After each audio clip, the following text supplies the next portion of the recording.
ఓం నమో వెంకటేశాయ. Welcome to my Krishna astro TV. నా పేరు నరసింహమూర్తి.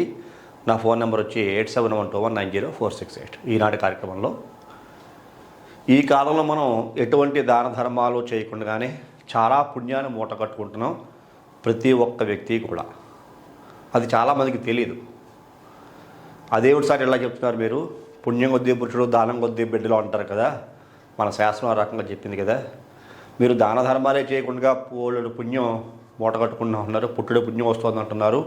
అది ఎలా సాధ్యమవుతుంది, అసలు పుణ్యం ఏ రకంగా మనం సంపాదించుకుంటున్నాము అనేటువంటి పరిశీలన చేస్తే నాకు ఒక చిన్న విషయం తెలిసిందే.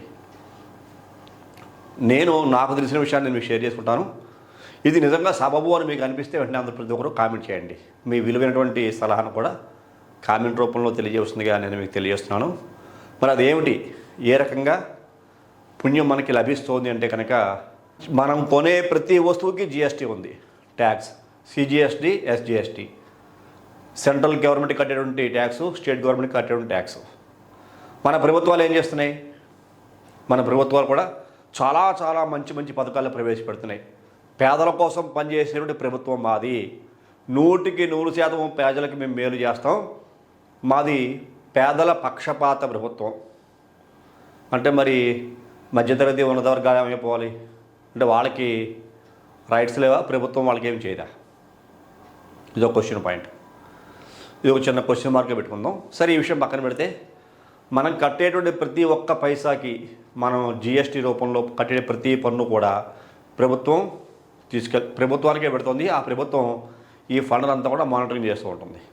వాళ్ళు పేదల పాలిట పెన్నిధుల్లాగా మాది పేదల ప్రభుత్వం, పేదల పక్షపాతం అని రకరకాల ట్యాగ్ లైన్, రకరకాల పదాలు వాడుతూ వాళ్ళు పేదలకి అనేక రకాల పథకాలు ప్రవేశపెట్టి, పేదల కోసమే అనేక రకాల వాళ్ళు స్కీమ్లు ప్రవేశపెట్టి వాళ్ళ బెనిఫిట్ అయ్యేలాగా ఇళ్ళు కట్టివ్వటం కానీ, లేకపోతే పెన్షన్లు ఇవ్వటం కానీ, ఎడ్యుకేషన్ రంగంలో కానీ, 1-2 కాదు, అనేక రకాల కార్యక్రమాలు ఓన్లీ పేదల కోసం పనిచేస్తున్నాయి ప్రభుత్వాలన్నీ కూడా.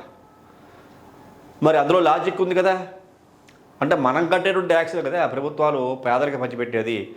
డైరెక్ట్గా మనం కట్టకుండా మన ద్వారా వాళ్ళు మానిటర్ చేస్తూ ఆ ఫండ్ని వాళ్ళు పేదలకి పంచిపెడుతున్నారు. అంటే మరి దాంట్లో మనం కూడా భాగస్వాములే కదా. కాబట్టి మనకు పుణ్యం వస్తుంది కదా. మనం ఎక్కడికి వెళ్ళి ప్రత్యేకంగా దాన ధర్మాలు చేసే అవసరం లేదు. చూసారు ఎంత బెనిఫిట్ ఉందో ఈ కలియుగంలో, ఎంత అదృష్టం ఉందో. చాలా చాలా గొప్ప అదృష్టవంతులం ఈ కలియుగంలో మనం అందరం కూడా. ప్రత్యక్ష దాన ధర్మాలు చేయకుండా ఈ ట్యాక్సుల రూపంలో అధికమైన ట్యాక్సులు మన తాహతకి మించి, మన శక్తికి మించి ఎవరైతే బెనిఫిట్ పొందుతున్నాడో ఆ బెనిఫిట్ పొందేటువంటి పేదవాడు కూడా ట్యాక్స్ కట్టాల్సిందే. ఆ వస్తువు కొనుక్కుంటే తప్పదు. వాడు పేదవాడైనప్పటికీ కూడా వాడికి ఎగ్జామ్షన్ లేదు. కాబట్టి ప్రతి ఒక్కరు కూడా పుణ్యాన్ని బోర్డు సంపాదించుకుంటున్నాము అనేటువంటి ఉద్దేశం నాది.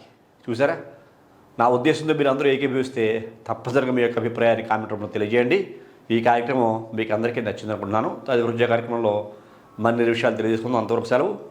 నమస్కారం.